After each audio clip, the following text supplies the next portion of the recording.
Welcome back to another episode of Salesy. Clearly, I am excited to be here and excited to serve you. Before we dive into today's episode, I wanted to give you an opportunity to work with me further. Scale to 5K is my signature group program that helps entrepreneurs like you start hitting consistent 5K months and grow their online business. We focus on the foundations of business, so offers, pricings, products, marketing, sales, how to sign clients, how to raise your prices, and all of those things. This framework has graduated over 100 students in the last 4 years and has actually built my own business to multiple six figures in the first calendar year, and even building these massive launches that you saw this year and last year. If you are someone who you know this is the next step for you and you are ready to see the sales page and apply to the program, go ahead and click into the show notes. It's always linked down there. And ready or not, we're heading into the next episode.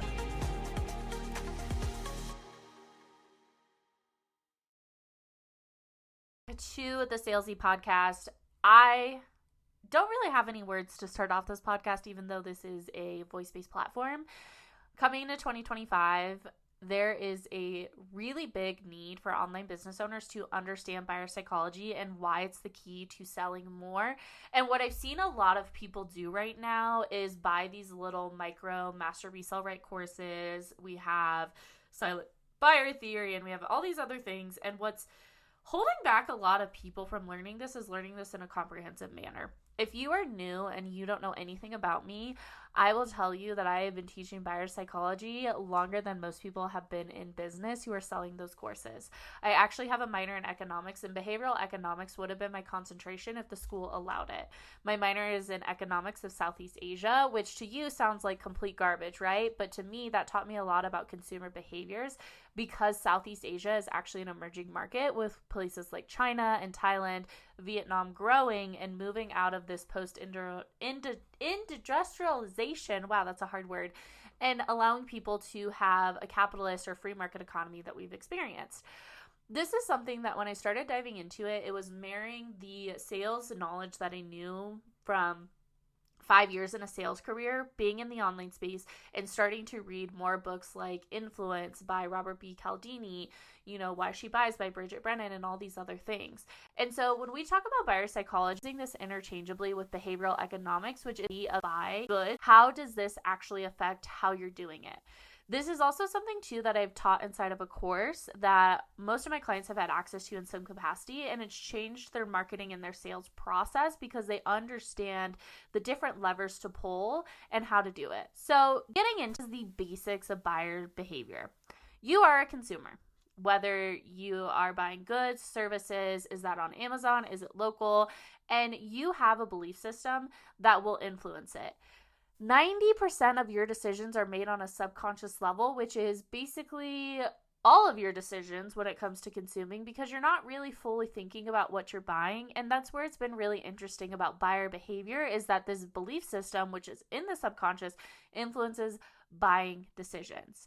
It is not just logical, it is very emotional. And what a lot of people don't realize is driving more people to buy your offers is appealing to the emotions, but not understanding the buyer behavior of how to do this is where people get stuck. So thinking about belief systems and thinking about, what does your consumer believe about the goods or services that you offer, and why do they believe it? As someone who has been in sales for a long time, I have constantly come up with the objection of sales is sleazy, it's icky, it's gross. When you think sales, you think Matilda's dad. You think that person going door to door, which is not as common anymore, but has turned into cold DMs. You think about that one icky sales process that you had that one time you were buying a car. And all of these beliefs stack up to this idea that when you start selling more, it is icky, sleazy, and gross. And naturally, you don't want to do that, right? Because you started your business to help people. And if you have fallen in the trap that the online space offers, a lot of times you're told impact over income, those types of things. So what influences you to buy, and using this example, is you tend to buy more content courses, right? If you just had more people, if you got more visible, naturally they would buy. What also influences people to buy is our beliefs about what we would do in those situations. understanding something as simple as this and using through the lens of sales as an example is your first step to understanding buyer psychology. Because like I just mentioned, belief systems influence buying decisions on a subconscious level. And on a subconscious level, we all have a book of things that we believe, what we do, why we do, and how we do those things. So the problem with that, and when you don't learn buyer psychology, is you don't know how to influence beliefs. Beliefs are not just changed by you presenting new information. And there's something that is commonly used in beliefs, whether it is selling weight loss, whether it's selling a Stanley mug, whether you're selling something on Facebook Marketplace, and it is called a confirmation bias. What a lot of people don't realize about confirmation bias is that we latch onto the first piece of information that we hear, and it runs through a lens of whether or not we believe it, but then we basically collect evidence through what's called our reticular activating system, our RAS, which will be commonly referred to throughout the course, throughout this podcast. But our RAS is collecting information and giving it context, and giving context to make sure that we're right? Because we want to feel good about ourselves. And that's the problem with belief systems and a confirmation bias. When your person believes that that is not the solution to the problem that they're currently experiencing, which we're going to talk about in later podcasts about that, the problem is that they're going to look for every other solution until they solve that. The thing about belief systems, though, and beliefs is that you can start changing narratives, which means you can start changing beliefs. And this is where a lot of people struggle in their sales process, because they're not actually going through a process of presenting a solution without presenting the offer attached to it. So what does this look like? Well, our beliefs are rooted in confirmation bias, which comes from only presenting evidence from one side of the spectrum. But what happens when we have more available information, we receive conflicting information, and we start changing our minds? Through decision making and information gathering, we go through an anchoring and adjusting piece. So anchoring is getting that first piece of information and anchoring in it. But you can anchor in other information based on availability. So more information when you go out and you research. And the example I love to use is the keto diet. There is a lot of information out there about keto. Whether or not you support it, you're going to have an opinion already because you've probably heard about it, you've probably experienced it, or if you're a woman in any capacity, you've probably looked at various diets, right? There is one side of the fence when it comes to the ketogenic diet that focuses on the science behind it, right? And it focuses on the fact that keto is not a long-term thing, because keto was originally created for children with seizure activity in the brain, and decreasing the carbs down to the daily allotted amount decreased the brain activity. Therefore, no more seizures. We have a lot of other people who have tried keto, and what they have found by eating an increased amount of fat, because that is a really big thing in decreasing carbs, they've seen a lot of weight loss result, because the carbs foods that they're eating are kind of out of it because they're heavy on carbs and you're only supposed to do X amount, right? And with this thing, I just presented you two sides of the coin, and you will have a personal bias on that. That is how we go through decision making. As you're presented more information and you actively seek out other information, you are going to make a decision to change from that. When we're talking about buyer behavior, we're coming in with the preconceived notion that the buyer is not set up to buy. And we're also going through and we're listening to them. This is what we call voice of customer. We are seeing what things they're buying, what solutions they're positioning, and ultimately we're changing the belief system through influence, through persuasion, which is something I talk more about in the buyer psychology course. And what we're doing is we're also changing this idea of telling them what they need, because when you're influencing beliefs, you want to avoid using, you need to do this, you need to do that. It's very naggy, right? It's kind of this like negative stimuli, and we move them to what they want. This is something that when you understand the beliefs they have, you understand what information they're anchored in, you understand what information you need to bring available and talk to them about. This is through your marketing. Marketing is awareness and information. You move to the conversion process. And with emotions, we buy emotionally and justify logically. A lot of people are going to say they're a logical buyer, and truly, they may be. They may be in their mind because their emotion is safety, security, and rationality. But how our limbic system, which also makes decisions, is that an emotional experience has to happen before you make a decision.